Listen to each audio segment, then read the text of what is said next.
everyone, this is Emily Leiphart here for Tailored Expressions, and in today's video I'm sharing projects using the Bursting Blooms freebie promo for February. If you purchase over $100 in the Tailored Expressions web store, you automatically receive this gorgeous 5-piece stamp set with a stunning image and 4 sentiments. I immediately fell in love with these blooms, and the sentiments cover a wide range of occasions. You'll be reaching for the stamp set over and over again. My card designs will be in the mini slim size, so I'll be using the stitched mini slim stacklets and the Petite Scallop mini slim stacklets. I'm using pre-cut card bases from the mini slim rainbow card packs, and this is the side fold style. Off screen I've prepared the card bases and the stacklet layers.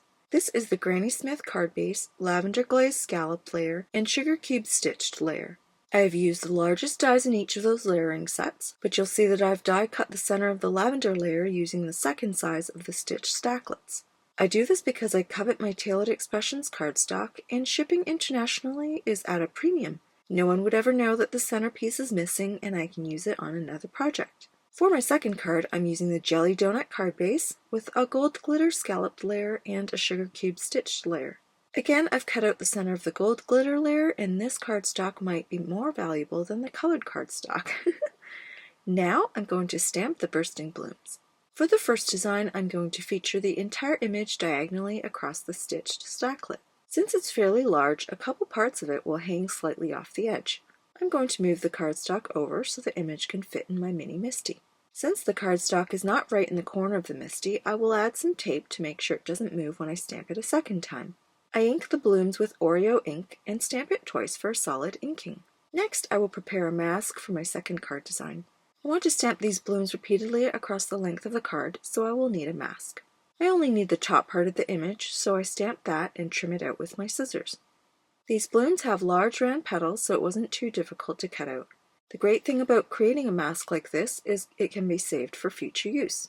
I've switched to the original Misty for this design because the orientation of the stamp requires more room to position the stamp. Again, I use tape to hold the cardstock in place and stamp the image one by one, starting from the left side of the panel. After the first stamping, I remove the panel and wipe away the excess ink. Then I replace the panel, apply the mask, and position the blooms for the second stamping. Between each inking, there's wiping and repositioning of the panel, mask, and stamp itself. When the images are ready, I decide which design will go on which background, and then I will color them accordingly. You'll see later that my original choice changed once I started coloring, and I'll explain why. For this design, I'm going to use the sentiment that reads, "Just a note," in the area with the most white space. For my second design, I think about using the sentiment that says, "Hello, friend," again in the largest white space. However, looking at the orientation and cluster of my blooms, another idea pops into my head, and this shows the versatility of the blooms. Now I'll color the images with Copic markers, and I've listed all those colors in the supply links below. I'm using a simple feathering motion to color these blooms, leaving white tips at the outer edge of the petals and not doing much blending. I use the lightest color first and lay down less color as I move to darker shades. This creates natural shading and dimension. Without going back to lighter colors, this saves time. It's easy Copic coloring, so to speak, but I love the effect on the blooms. Normally, I'm a very slow card maker. On average, it takes me about 2 hours to make a single card, but I made both of these in just over an hour, so that says a lot. Usually, anything that involves coloring takes even longer since that's the bulk of the time. I'm going to put on some music and speed through the coloring process.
second set of flowers, I went with a more muted color since the card base and sentiment will add all the color.